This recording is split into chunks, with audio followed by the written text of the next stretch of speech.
Hey beautiful people, welcome back to the channel. So in this video I'm just going to do a little unboxing and try on all of the items that I bought from Shein. So it's my first time shopping on Shein and I wasn't disappointed. So let's continue watching the video and don't forget to comment, share, like and subscribe.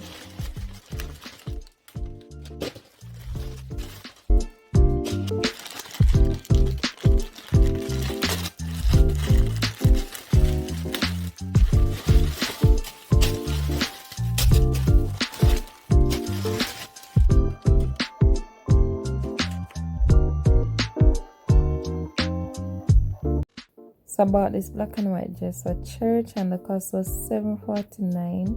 The only problem that I had with it is that the dress was a little bit too short, but material was good.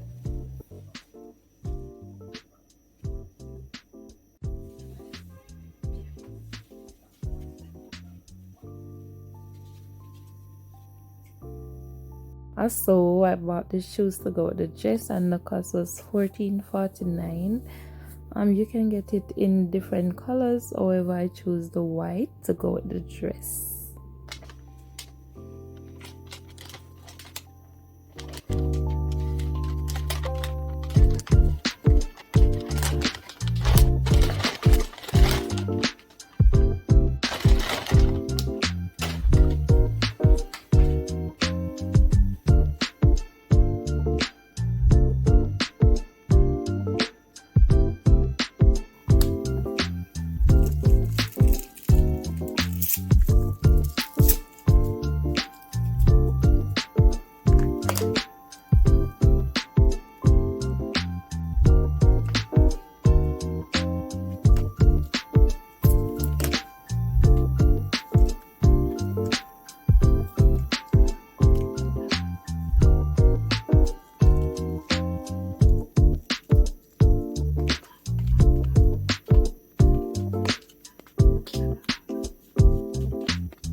And when the time comes for them to show appreciation, and then they will show you their appreciation. How you feel?